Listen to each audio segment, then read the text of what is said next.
बातमीपत्रात आता पाहूयात गल्लीपासून ते दिल्लीपर्यंतच्या ताज्या घडामोडींचा धावता आढावा।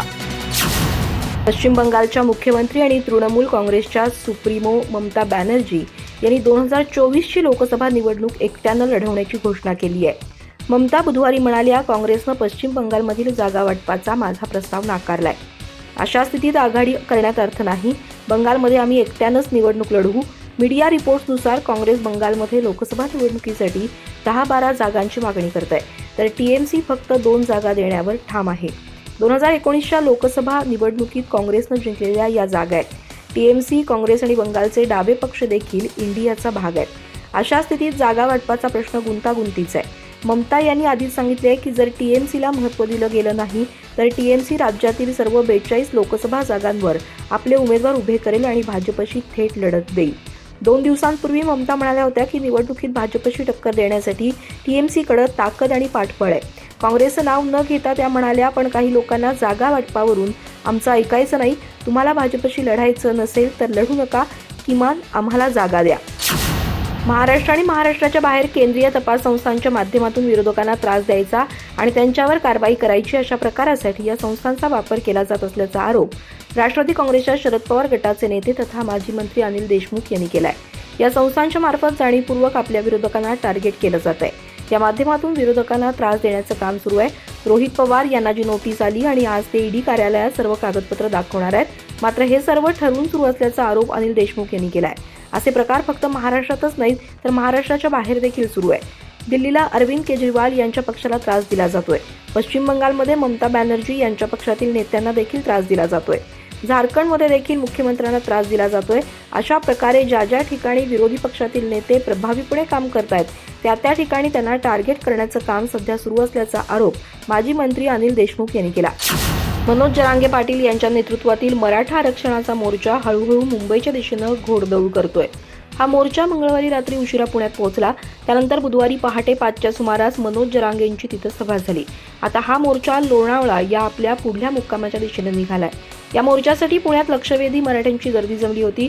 मनोज जरांगे पाटील यांनी मराठा आरक्षणासाठी गत 20 तारखेला जालन्याच्या अंतरवाली सराटी इथून मुंबईच्या दिशेनं पायी मोर्चाला सुरुवात केली आहे। मंगळवारी सायंकाळी हा मोर्चा पुण्याच्या वेशीवर पोहोचला। आज सकाळी 10 वाजता वाघोली इथून मिरवणुकीला सुरुवात झाली। मराठा आंदोलक पुण्याहून लोणावळा गाठण्याचा प्रयत्न करणार आहेत। यामुळे पुणे शहरात मोठ्या प्रमाणात वाहतूक कोंडी होण्याची शक्यता आहे। दरम्यान मनोज जरांगे यांचे पुण्यात दिमागदार स्वागत करण्यात आलं। कडाक्याची थंडी असतानाही पुणे आणि परिसरातील मराठा बांधव त्यांच्या स्वागतासाठी लाखोंच्या संख्येनं जमले होते। त्यानंतर पहाटे 5 वाजता जरांगेंनी विराट सभा घेत मराठा समाजाला मार्गदर्शन केलं। तत्पूर्वी मध्यरात्री 1:30च्या सुमारास वडूज इथं आगमन झाल्यानंतर त्यांनी छत्रपती संभाजी महाराज यांच्या समाधीचं दर्शन घेतलं। भीमा कोरेगाव येथील विजयस्तंभाच्या परिसरातही मनोज जरांगे यांच्या स्वागताला रस्त्याच्या दुतर्फा लोक उपस्थित होते। यात लहान, थोर, आबालवृद्ध आदींचा सर्वांचा समावेश होता। पुणे जिल्ह्यातील शिरूर तालुक्यातही जरांगे आणि आंदोलकांचं उत्साहात स्वागत झालं। ठिकठिकाणी त्यांच्या स्वागताचे बॅनर लावले होते। पदयात्रेत सहभागी बांधवांसाठी शिरदाळे आणि खडकी ग्रामस्थांनी चटणी भाकरीची व्यवस्था केली होती। काँग्रेसच्या भारत जोडो न्याय यात्रेचा आज 11वा दिवस आहे। राहुल गांधी यांनी आज आसाममधील बारपेटा इथून आपल्या प्रवासाला सुरुवात केली आहे। मंगळवारी 23 जानेवारी रोजी आसाम पोलिसांनी राहुल गांधी, के.सी. वेणुगोपाल, कन्हैया कुमार आणि इतरांविरुद्ध एफआयआर नोंदवला। या सर्वांविरुद्ध हिंसाचार, चिथावणी देणं, सार्वजनिक मालमत्तेचं नुकसान करणं आणि पोलीस कर्मचाऱ्यांवर हल्ला केल्याप्रकरणी गुन्हा दाखल करण्यात आलाय। आसाममधील राहुल गांधींच्या सुरक्षेबाबत काँग्रेस अध्यक्ष मल्लिकार्जुन खरगे यांनी गृहमंत्री अमित शहा यांना 2 पानी पत्र लिहिलंय। 18 जानेवारीला भारत जोडो न्याय यात्रा आसाममध्ये दाखल झाल्यानंतर 22 जानेवारीपर्यंत राहुल यांच्या सुरक्षेत चूक झाल्याच्या 5 घटनांचा उल्लेख या पत्रात करण्यात आलाय। खरगे गृहमंत्र्यांना म्हणाले, कृपया आसामचे मुख्यमंत्री आणि तेथील डीजीपी यांना सूचना द्या जेणेकरून कोणतीही अनुचित परिस्थिती उद्भवू नये। यात्रेच्या निषेधार्थ भाजप समर्थक राहुल यांच्या ताफ्याच्या अगदी जवळ येत असल्याचं खरगे यांचं म्हणणं आहे। अशा परिस्थितीत राहुल यांनाही आपल्या सुरक्षेकडे दुर्लक्ष करून बाहेर पडणं भाग पडलंय। राहुल यांना Z+ सुरक्षा मिळावी अशी मागणी खरगे यांनी केली आहे। राष्ट्रवादी काँग्रेसचे आमदार रोहित पवार यांना ईडीने चौकशीसाठी बोलावलंय। बारामती अॅग्रोमध्ये कथित गैरव्यवहार प्रकरणी मुंबईसह 6 ठिकाणी ईडीने छापेमारी केली होती। त्यानंतर ईडीच्या वतीनं आमदार रोहित पवार यांना नोटीस पाठवण्यात आली होती। त्यानुसार रोहित पवार आज ईडी कार्यालयात हजर झालेत। या दरम्यान रोहित पवार यांनी मोठं शक्ती प्रदर्शन केलं। रोहित पवार यांच्यासोबत खासदार सुप्रिया सुळे देखील उपस्थित आहेत। याविषयी सुप्रिया सुळे यांना माध्यमांनी प्रश्न विचारला असता माझा ईडीवर पूर्ण विश्वास असल्याचं सुळे यांनी म्हटलंय. हा संघर्षाचा काळ असल्याचंही खासदार सुप्रिया सुळे यांनी म्हटलंय. राष्ट्रवादी काँग्रेसमध्ये फूट पडल्यानंतर आमदार रोहित पवार यांच्या बारामती अॅग्रो कंपनीच्या कार्यालयावर मुंबईसह 6 ठिकाणी ईडीनं छापेमारी केली होती. या कंपनीचे संचालक आमदार रोहित पवार आहेत. बारामती अॅग्रोच्या 6 कार्यालयात ईडीकडून तपास करण्यात आला होता. मागील वर्षी याच संदर्भात रोहित पवारांना नोटीस देखील बजावण्यात आली होती. त्यानंतर त्यांच्या कंपनीवर छापेमारी करण्यात आली. त्यानुसार रोहित पवार हे ईडी कार्यालयात चौकशीसाठी हजर झालेत. भाजप नेहमीच तरुणांना चालना देण्यावर भर देत आलाय.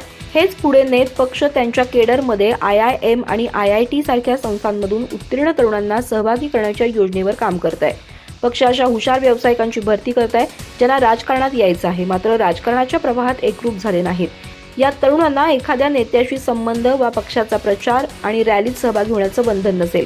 पक्षाला असे तरुण व्यावसायिक हवेत जे आपल्या बुद्धिमत्तेनं समाज आणि अर्थव्यवस्थेला नवी दिशा देतील. या पद्धतीनं येत्या 5 ते 10 वर्षात पक्षाला नवं स्वरूप दिलं जाईल. अशा तरुणांच्या मदतीनं पक्ष वेगळा थिंक टँक केडर तयार करेल. सुरुवातीच्या ग्रूमिंग दरम्यान या तरुणांना 50,000 ते 5 लाखापर्यंत मासिक स्टायपेंडही मिळेल. हे तरुण भविष्यात निवडणूक लढवण्यासोबत खासदार, आमदार आणि मंत्री बनू शकतील. पक्षाची संघटना वाढवायला IIM, IIT सारख्या संस्थांसोबत मॅनेजमेंट, वैद्यकीय, PhD, अर्थशास्त्र, पत्रकारिता, जनसंवाद, समाजशास्त्र, राज्यशास्त्र शिकणाऱ्यांना निवडण्याचं काम दिलंय. शिक्षणानंतर क्षमतेनुसार त्यांना जबाबदारी दिली जाईल.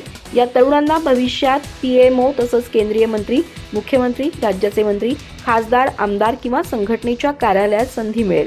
इथं त्यांची कार्यपद्धत आणि योगदानाच्या समीक्षेनंतर राजकारणात थेट प्रवेश मिळू शकेल. उत्तर भारतातील राज्यांमध्ये कडाक्याची थंडी कमी होत नाहीये. हवामान खात्यानं आज राजस्थान, हिमाचल प्रदेश, उत्तराखंड, पंजाब, हरियाणा आणि उत्तर प्रदेशमध्ये थंड लाटेचा इशारा जारी केलाय. यामध्ये हिमाचल आणि उत्तराखंडमध्ये ग्राउंड फ्रॉस्ट कंडिशन निर्माण होण्याची शक्यता व्यक्त करण्यात आली आहे. याचा अर्थ या राज्यांमध्ये बर्फाची चादर दिसू शकते.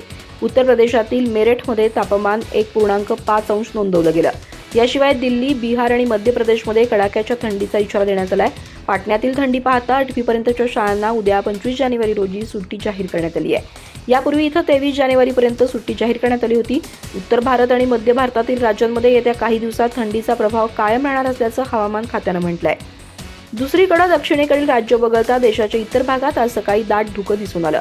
पंजाब, हरियाणा, उत्तर प्रदेश, बिहार, दिल्ली, राजस्थान, मध्य प्रदेश, उत्तराखंड, जम्मू काश्मीर, हिमाचल प्रदेश, पश्चिम बंगाल, ओडिशा आणि ईशान्येकडील 4 राज्यांमध्ये धुक्यामुळे दृश्यमानतेवर परिणाम झालाय.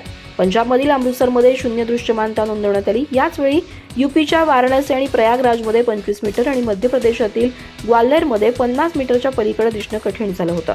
धुके आणि कमी दृश्यमानता यामुळे दिल्लीतील अनेक रेल्वे आणि उड्डाणं प्रभावित झाली. दिल्ली रेल्वे स्थानकावर प्रवाशांची ट्रेन प्रथम 6 तास उशिरानं आली. त्यानंतर त्यांना सांगण्यात आलं की ट्रेन रद्द करण्यात आली आहे.